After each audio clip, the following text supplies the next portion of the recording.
Hola, buenas tardes, mucho gusto. Gracias por estar en línea con nosotros. Soy la doctora Silvia Navarro, coordinadora de CIAROC de Guatemala. El día de hoy continuaremos con el 7º Simposio Internacional, en el cual el tema principal es pretérmino con expositores internacionales.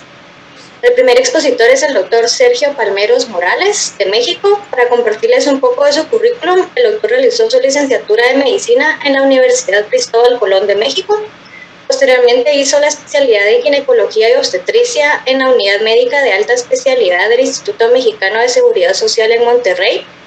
Tiene una subespecialidad en Medicina Materno-Fetal en el Instituto Nacional de Perinatología Isidro Espinosa de los Reyes. Es profesor adjunto de la especialidad de Ginecología y Obstetricia del Hospital de Alta Especialidad de Veracruz. Es titular de la Cátedra de Obstetricia de la Universidad de Cristóbal Colón y actualmente es cofundador de VeraFet, primer centro de medicina materno-fetal en Veracruz. Por favor, recibamos al doctor Sergio Palmeros Morales con el tema parto pretérmino en embarazo gemelar. Doctor, el micrófono es todo suyo. Hola, ¿qué tal? Buenas noches a todos. Es un gusto, antes que nada, agradecer la invitación a CIAROC, a esta ponencia. Creo que es muy importante continuar transmitiendo y compartiendo conocimiento, que es esencial para todas nuestras pacientes. El tema que me corresponde el día de hoy es embarazo gemelar y parto prematuro. Al ser un tema muy amplio, me voy a centrar principalmente en los alcances y limitaciones. El embarazo gemelar sabemos que nos va a llevar un mayor riesgo de complicaciones, tanto maternas como fetales. Tanto es así que en múltiples estudios se ha demostrado cómo el parto prematuro va a suceder en embarazos únicos en un 9.7%.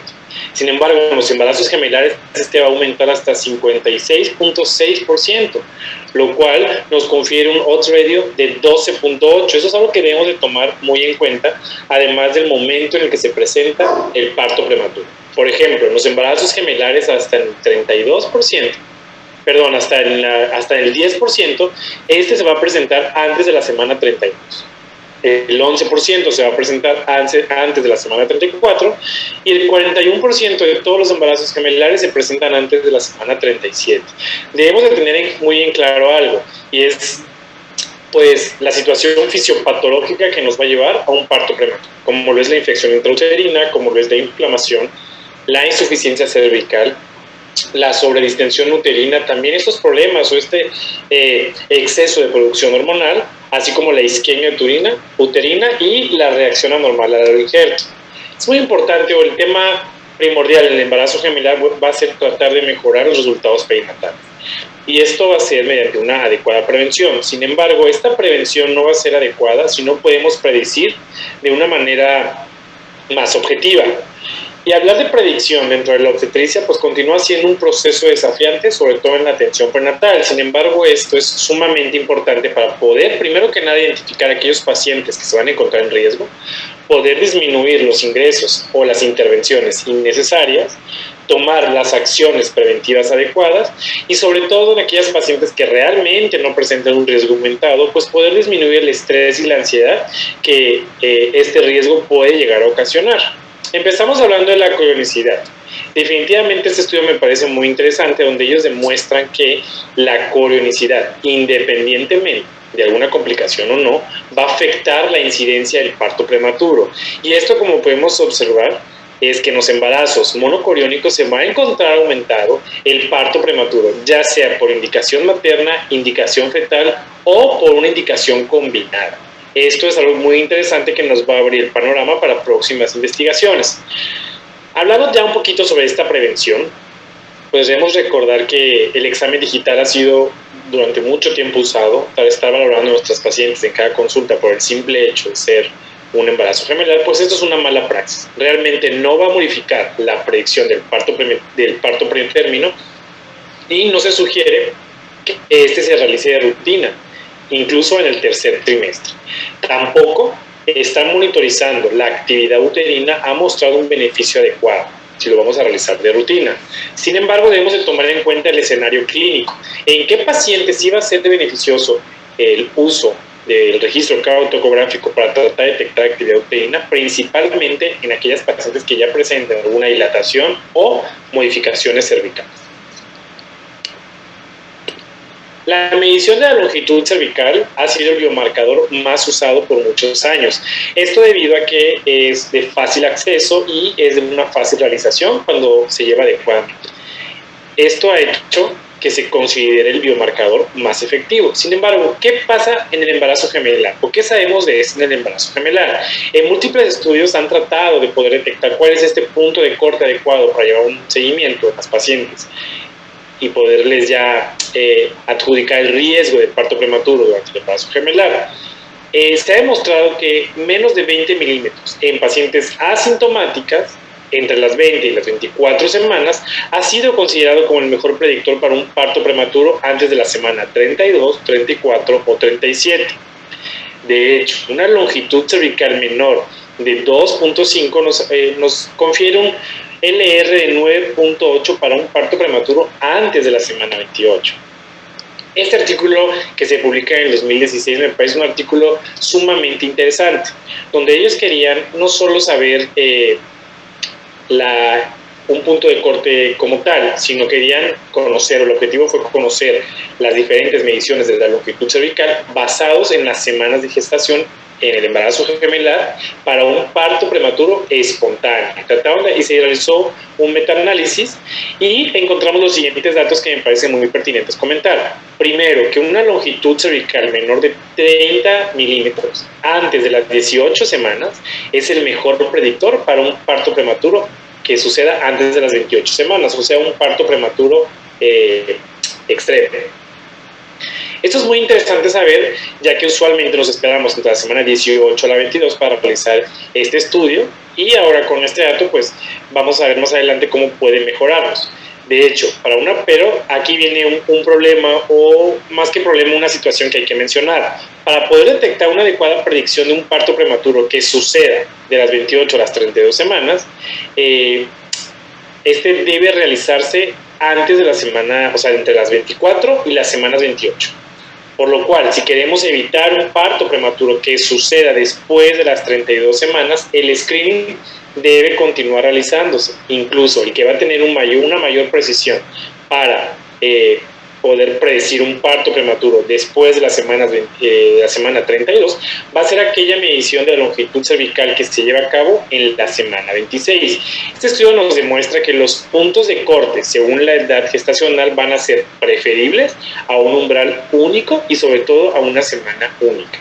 ¿Y esto qué beneficio tiene? ¿De qué nos va a ayudar a nosotros? Pues nos va a ayudar a poder implementar un plan de manejo prenatal, tanto personalizado como rentable, como lo es usar adecuadamente los inductores de maduración pulmonar, y que nuestra paciente pueda estar cerca o pueda tener acceso a un hospital de tercer nivel para mejorar los resultados neonatales. Por lo tanto, hasta este momento sabemos que la longitud cervical menor de 30 milímetros antes de la semana 18 va a ser el mejor predictor para un parto prematuro en el embarazo gemelar, independientemente de la curiosidad. En este otro estudio también me parece muy interesante, donde ellos quisieron saber o quisieron conocer cómo era el patrón de acortamiento de la longitud cervical, y se demostró que existen 4 patrones. El patrón A, que es un acortamiento que pues va en meseta; el patrón B, o el segundo patrón, en el cual podemos observar cómo a partir de la semana 16 empieza de la 16 a la 18 a tener una disminución significativa, en el cual continúa así hasta el nacimiento. El patrón 3, que aparece en el segundo trimestre, el acortamiento primero es una meseta y posteriormente cae; o el patrón 4, donde empieza a caer, posteriormente tiene una meseta donde continúa con la misma longitud cervical, para al final volver a caer estas medidas de la longitud cervical, y demostrar lo siguiente, que el patrón 2 definitivamente va a ser aquel que nos cause pues mayor problemas, o que nos cause mayor números de parto prematuro, como podemos observar aquí. Por lo tanto, continuamos diciendo que es adecuado o es muy importante llevar a cabo este tamiz antes de la semana 18 en todos los embarazos gemelares. Y como podemos observar, el patrón 3 y el patrón 4 pues también van a producir una alta cantidad de partos prematuros según la longitud cervical. Por lo tanto, no quiere decir que si nuestra paciente en la semana 18 o incluso en la semana 22 a 24 con una longitud cervical normal no nos vaya a presentar un acortamiento de dicha longitud, la cual nos va a servir como un predictor para partos prematuros antes de las 34 o incluso de las 37 semanas. Y también algo que me parece muy curioso de comentar es cómo la longitud cervical también va a depender de los escenarios clínicos, ya que esta puede afectarse según tanto la corionicidad como el método del embarazo. En los embarazos monocoriales existen estudios que demuestran cómo van a presentar una longitud cervical menor y que además, en comparación con los bicoriales, esto va a ser clínicamente significativo, o más bien estadísticamente significativo, y que además aquellos embarazos que se lleven a cabo por fertilización in vitro también van a presentar una longitud cervical menor a 30 milímetros en comparación con aquellos que se llevaron de manera espontánea, independientemente, en este caso va a ser si es gemelar o no, y el tipo de condición materna, por lo cual es algo que nosotros debemos de tener muy en cuenta. Posteriormente también se usaba la fibronectina fetal como un predictor del parto prematuro, pero ¿qué pasa en los embarazos gemelares? Al iniciar los estudios acerca de la fibronectina fetal en los embarazos gemelares, pues los resultados iniciales fueron bastante prometedores. Sin embargo, se demostró en estudios posteriores cómo en el embarazo gemelar, la actividad uterina, y al usar la fibronectina, pues sí, va a ser mucho mejor predictor de parto espontáneo, pero justamente lo que queremos es no llegar a la actividad uterina. Entonces, ¿qué pasa con la fibronectina fetal en pacientes asintomáticas? Por la realidad es que en los estudios adecuadamente diseñados, pues la predicción ha sido mínima a moderada. De hecho, ¿cuándo es cuando mejora la capacidad predictiva? Cuando usamos tanto la fibronectina como la longitud cervical. ¿Con cuánto? Una longitud cervical menor a 20 milímetros y una fibronectina positiva, pues va a mejorar nuestra capacidad predictiva.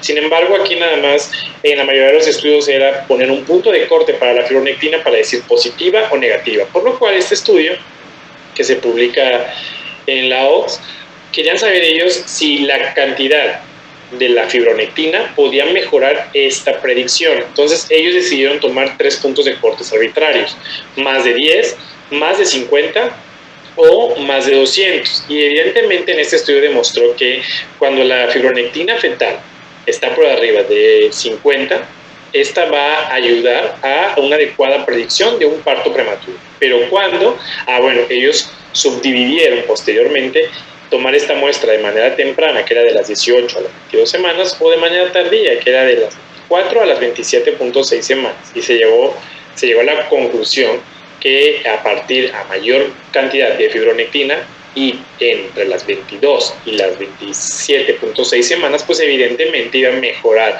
la predicción para un parto prematuro antes de las 30 semanas. Sin embargo, pues lo que nos va a mejorar y que lo va a hacer estadísticamente significativo va a ser agregar a las fibronectinas positivas tanto la longitud cervical como la historia clínica de cada paciente, por lo cual la realidad de las cosas es que necesitamos más estudios que nos puedan conferir pues un adecuado punto de corte y según cada escenario clínico para poder usar la fibronectina como un predictor en el embarazo gemelar. La elastografía es otro método que tiene mucho auge en la actualidad y es un método no invasivo que lo que va a hacer, a diferencia de la longitud cervical, es valorar o evaluar las propiedades mecánicas de cada tejido, en este caso del cérvix. Por lo cual su principio pues, va a ser cuantificar y visualizar estas propiedades, en especial la rigidez que va a presentar el tejido cervical, ya que esto nos hablaría de una malformación. ¿Y esto por qué? Porque al menos en embarazos únicos ha quedado muy evidente que los pacientes con cérvix corto pueden llegar a tener un parto a término sin ningún tipo de intervención o aún aquellas pacientes que pueden tener en el segundo trimestre un cérvix normal y que van a presentar un parto pretérmino. Esto ha sido lo que nos ha llevado al uso de la elastografía.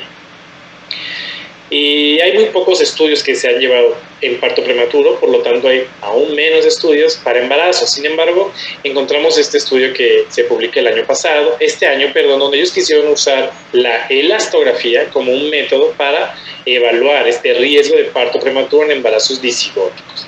Y pues como podemos observar aquí la curva ROC, pues sí existe una correlación negativa significativa entre la rigidez cervical y la edad gestacional al nacimiento. ¿Esto qué quiere decir? Que aquellas pacientes que no presentaban una disminución en la rigidez, que nos hablaría de modificación cervical, pues eran pacientes que tenían una mayor probabilidad de llegar a un embarazo a término o lo más cercano al término, por lo cual esto nos abre un panorama la cual podría ser una herramienta potencial que va a evaluar este riesgo en aquellas pacientes con un embarazo gemelar. Se cree que podría incluso mejorar la predicción que el uso de la longitud cervical como único parámetro. Además, otra cosa muy interesante que va mucho más allá, pues es el uso de biomarcadores químicos para la predicción de un parto prematuro. En esta revisión sistemática que se llevó a cabo en julio del año 2020, se realizó pues justamente en pacientes que presentaban un embarazo gemelar. Tanto en pacientes asintomáticas, como podemos ver en la tabla, como en pacientes sintomáticas, el uso de biomarcadores como la fibronectina, pues se demostró que sí iba a presentar una relevancia estadística como un predictor de un parto prematuro. O sea, esto sí tiene que ver y viene a cambiar un poquito el panorama, viene a tener resultados diferentes a los metaanálisis previos. Como podemos observar aquí, se pudo en pacientes asintomáticas hasta antes de las 32 semanas o antes de las 37 semanas, este fue un adecuado predictor. Y además, en este mismo estudio nos demuestra algo que es muy importante mencionar, y es que también existen otros predictores u otros biomarcadores que se asociaron de una manera significativa a un parto prematuro, como lo son los niveles de la vitamina D, la gonadotropina coriónica humana, la interleucina 8 o la alfa-fetoproteína. Esto también nos va a abrir panoramas para futuras direcciones en investigación acerca de la predicción del parto prematuro en los embarazos gemelares. El SLUSH. El SLUSH es esta ecodensidad, como podemos observar aquí, que se acerca al orificio cervical interno. Este se ha asociado a muchas cosas. Principalmente se creía que tenía que ver cierta relación con algún tipo de infección intrauterina. Sin embargo, también el SLUSH como único marcador se ha encontrado asociado a un parto prematuro en embarazos gemelares. Y este va a ser mucho más frecuente cuando la longitud cervical de estas pacientes se encuentre menor a 15 milímetros. Además de que va a ser más común en los embarazos gemelares. Por lo tanto, se ha demostrado en diversos estudios cómo este es un factor independiente para el parto prematuro en el embarazo gemelar. Entonces, hablando un poquito de embarazo gemelar, ya que conocemos su fisiopatología, en especial sobre la sobredistensión uterina, se llevó a cabo este estudio donde ellos querían conocer el riesgo que realmente tuviera una paciente que había presentado un parto prematuro gemelar y que posteriormente tuviera un embarazo único. ¿Qué es lo que demostró esta revisión sistemática y metaanálisis que se realiza en este año? Pues demostró dos cosas. Primero, que independientemente que el parto prematuro haya sido por una indicación materna o por una complicación fetal, nos va a conferir un OR de 4.34 para un parto prematuro.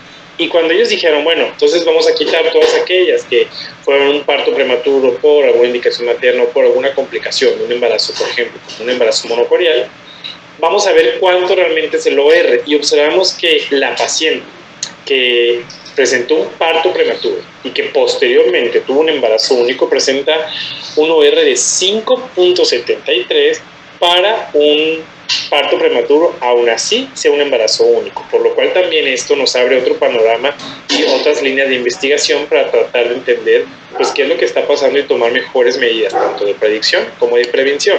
Y para tomar otras mejores medidas de predicción, en el 2020 en la American Journal se publica este estudio. En este estudio lo que quisieron hacer pues era como un tipo de calculadora que fuera de una manera personalizada, donde va a evaluar la longitud cervical y algunos otros datos de la paciente. ¿Y esto por qué? Porque querían llevar a cabo una evaluación customizada de la longitud cervical con las características maternas más relevantes. Evidentemente es aquellas que en estudios previos se han mostrado una asociación de riesgo a un parto prematuro, para poder identificar mejor aquellas pacientes que realmente tuvieran un riesgo muy aumentado de un parto prematuro, y se dieron cuenta que usando este tipo de calculadora pues va a mejorar la discriminación de un parto prematuro inminente. Por lo tanto, en estas pacientes son las que más se van a beneficiar de hacer las intervenciones adecuadas. Entonces realmente creo que los dos biomarcadores pueden ser el futuro de la predicción, porque es una pregunta que todos nos debemos de hacer, y si también las evaluaciones personalizadas realmente van a empezar a tomar partida para mejorar los resultados. En lo personal, creo que esto va encaminado hacia esta dirección, hacia tratar de individualizar cada caso según el escenario clínico para saber qué tipo de biomarcador podemos tomar a cabo para justamente llegar a la prevención, que es lo siguiente en lo que voy a enfocar en esta charla. ¿Por qué es tan importante la prevención del parto prematuro? Pues bueno, porque definitivamente esto va a ser el auge que va a mejorar aquellos resultados perinatales. El reposo en cama. Mucho se ha hablado sobre el reposo en cama. Sin embargo, en diferentes estudios, incluso ya existe un metaanálisis del 2013, me parece, que nos menciona cómo este puede tener efectos severos, tanto psicológicos como fisiológicos en la mamá. ¿Por qué? Porque esos estudios o diversos estudios demostraron cómo no va a existir una diferencia con que nosotros digamos a nuestra paciente que tenga un embarazo gemelar, independientemente de si tiene o no tiene actividad uterina o si tiene o no tiene parto prematuro, no va a mejorar el parto pretérmino como tal, tampoco va a mejorar el peso al nacer del neonato, no va a mejorar la mortalidad perinatal, ni tampoco el riesgo, la incidencia de ruptura prematura de membranas, por lo cual el reposo hospitalario estricto nos va a aumentar. O sea, lejos de disminuir este reposo, en los diversos estudios se demostró cómo nos aumenta el riesgo de un parto prematuro espontáneo, por lo cual eso es una red flag. Tenemos que dejar de indicar un reposo absoluto en cama en nuestras pacientes, independientemente de tengan un episodio de parto prematuro o no. La 17-hidroxiprogesterona ha sido usualmente usada en muchos lugares durante mucho tiempo, que es la que es intramuscular, y se ha estudiado en muchos escenarios clínicos. En este estudio nos demuestra qué es lo que pasa cuando usamos la 17-hidroxiprogesterona en las pacientes que no presenten o las pacientes asintomáticas, que lo usemos de manera universal en aquellas pacientes con embarazo gemelar. Como podemos observar aquí, se usaron diversos estudios, la mayoría fueron estudios clínicos, donde no existe una diferencia. No va a disminuir el riesgo de parto prematuro ni tampoco va a mejorar los resultados perinatales compuestos. Aquí la evidencia es muy clara, donde no va a presentar ningún beneficio, al contrario, va a tener mayores efectos adversos en nuestras pacientes. ¿Y qué pasa cuando usamos esta misma en pacientes con un embarazo gemelar, pero que sí presenten una longitud cervical corta? Pues aquí, como podemos observar, pues tampoco. Aquí están muy claros estos estudios que no va a mejorar ni el parto prematuro menor de 32 semanas, ni siquiera aquel menor a 37 semanas. Por lo cual, no se recomienda en la actualidad el uso de la 17-hidroxiprogesterona en ningún escenario clínico del embarazo gemelar. Sin embargo, la progesterona vaginal o las perlas de progesterona, estas, ¿qué onda? ¿Qué pasa con el embarazo gemelar? Pues bueno, este estudio, que es un estudio randomizado, doble ciego, quisieron evaluar justamente esto. El objetivo fue usar la progesterona de manera universal en el parto prematuro. Y ellos usaron la dosis de 600 miligramos. Este es un estudio pues, considero muy pertinente, el cual se llevó a cabo en 22 hospitales europeos en más de 5 países. Y en este nos demuestra que realmente, como podemos observar aquí, pues tampoco hubo una diferencia significativa. Como podemos aquí ver los hazard ratio, no hubo una diferencia significativa en el uso de la progesterona vaginal de manera universal en todas las pacientes con un embarazo gemelar que que empezaran a usarla antes de las 18 semanas para mejorar un parto prematuro. Y si podemos observar aquí, pues es una dosis relativamente alta. O sea, usar 600 miligramos no mejora esta capacidad de poder prevenir el parto prematuro, y además tampoco, como podemos observar aquí, pues va a mejorar pues los resultados perinatales compuestos, ni siquiera va a mejorar antes de las 37 semanas o antes de las 32, por lo cual también necesitamos tener mayores estudios, necesitamos tratar de entender pues la fisiopatología de esta patología en el embarazo gemelar. Pero ¿qué pasa en pacientes con longitud cervical corta? Ya sabemos que de manera universal no nos va a funcionar, pero en aquella que tenga una longitud cervical corta, pues bueno, este metaanálisis demuestra claramente cómo el uso de progesterona sí va en pacientes con una longitud cervical corta, que algunos lo definen menor de 25, menor de 20 milímetros, sí va a mejorar o va a tratar de prevenir el parto prematuro.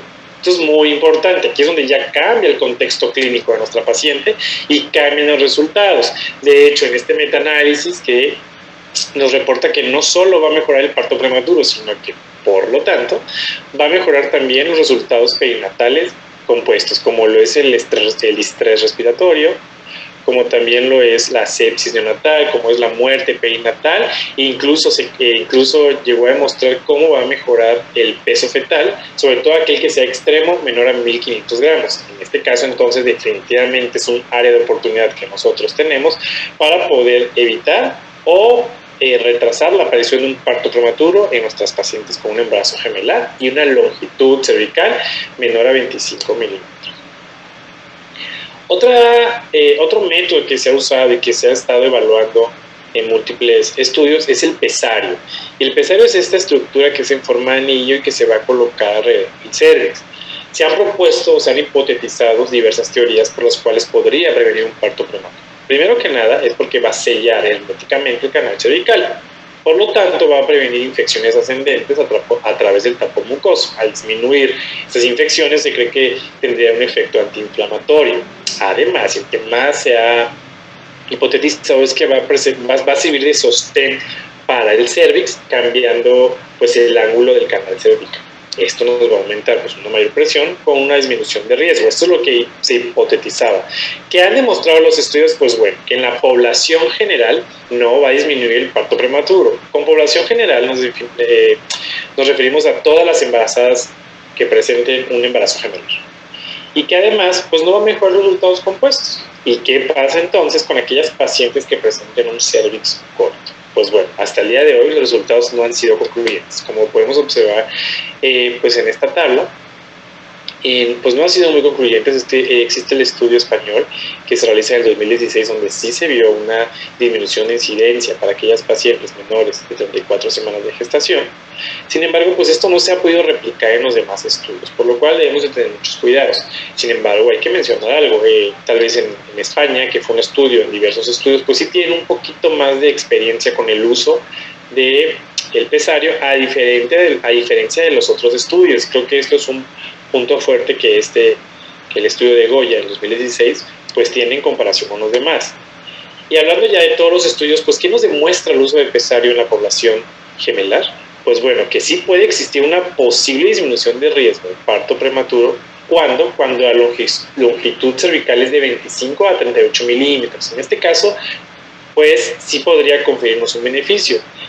Menor a 25 milímetros o menor a 20 milímetros no ha demostrado que sea lo suficientemente capaz de poder prevenir o retrasar el parto prematuro. Sin embargo, pues se necesitan más estudios, primero con diseños adecuados y después con personal que se encuentre capacitado o familiarizado con el uso de cerclaje. El uso del pesario. Y por último, sobre el cerclaje, el cual considero que es el que, pues, mayor controversia ha causado. ¿Qué pasa con el cerclaje cervical en primer trimestre o a inicios del segundo trimestre? Cuando lo realizamos de manera universal a todas nuestras pacientes con un embarazo familiar, pues no va a disminuir el riesgo de un parto prematuro.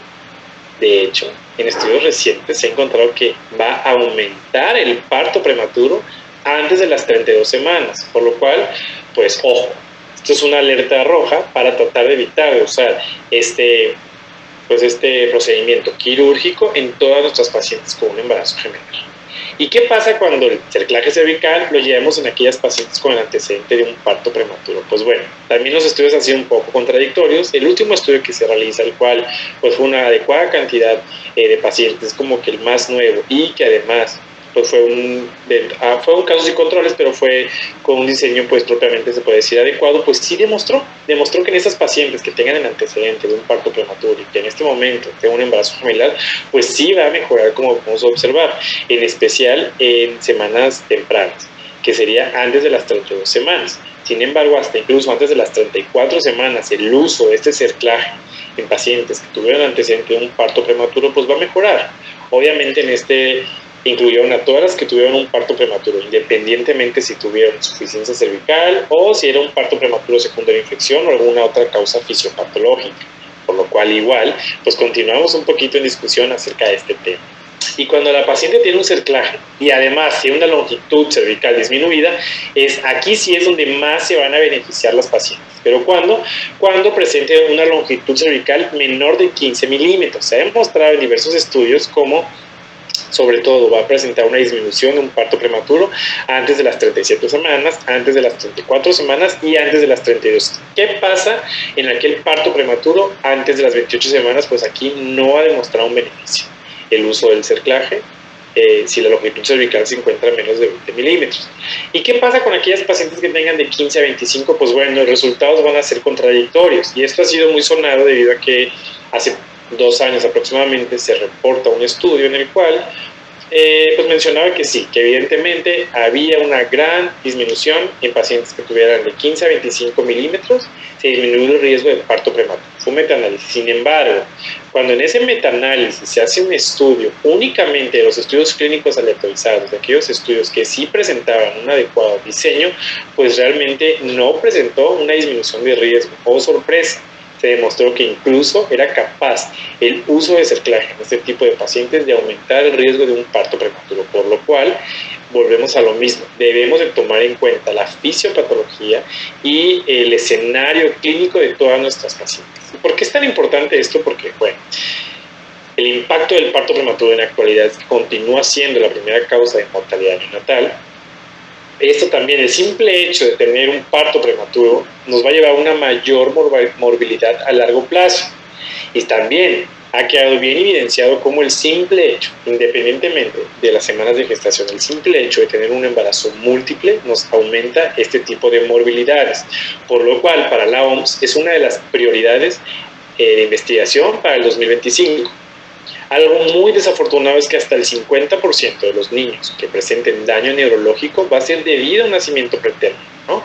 Por lo cual, incluso el parto prematuro antes de la semana 34 es responsable de hasta el 75% de todas las muertes neonatales. Creo que uno como obstetra debe de ponerse y debe de pensar este tipo de situaciones.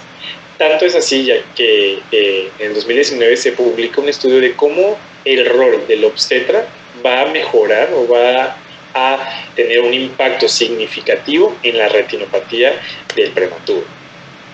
¿Por qué hablar tanto de parto prematuro? Pues bueno, porque también las principales causas o las principales complicaciones del parto prematuro van más allá de únicamente dificultad respiratoria o mortalidad temprana. También los niños que nacen de manera prematura van a tener un retraso, van a tener también parálisis cerebral infantil, van a tener un desarrollo neurológico inadecuado, así como trastornos auditivos y visuales. De hecho, aquí en México, más del 50% de la ceguera antes de los 5 años va a ser secundaria a la retinopatía del prematuro. Y además, como conocemos, cada vez estamos entendiendo un poco de la programación fetal, y tanto ha llegado el auge de la prematuridad que, por ejemplo, la Sociedad Europea de Cardiología ya indica que el haber nacido de manera prematura es un factor de riesgo mayor para enfermedades crónicas, entre estas las cardiovasculares, en la vida adulta. Por lo tanto, sabemos que los nuevos enfoques de predicción podrían reducir hasta el 35% de todas las muertes neonatales, y que además la atención de un prematuro va a costar 10 veces más que las de un bebé a término. Por lo cual, pues, el parto prematuro en el embarazo gemelar pues continúa teniendo ahí sus claroscuros, continúa siendo un área de oportunidad muy grande para la investigación clínica, para los adecuados diseños, ya que pues aún no hemos encontrado el meollo del asunto. Y definitivamente, si nosotros no somos capaces de pensar en el escenario clínico de cada paciente, no vamos a ser capaces de poder tomar las medidas adecuadas y poder evitar un parto prematuro. Por lo cual los invito a tratar de individualizar cada caso, a tratar de encontrar los mejores beneficios según el escenario clínico de nuestros pacientes, y sobre todo a pensar que muchas veces, más que una vida o más que 2 vidas, esta situación va a depender de nosotros. El día que el obstetra sea capaz de entender y razonar que hagamos o no hagamos las cosas va a trascender más allá de una vida, creo que ese día estaremos cambiando este mundo. Y me despido, les agradezco mucho. Aquí les dejo donde me pueden encontrar, las redes, y desafortunadamente tengo ahorita una urgencia por la cual no voy a poder quedarme para responder preguntas, pero con todo gusto, si la envían a alguna de estas redes, se responderán de manera inmediata. Muchas gracias.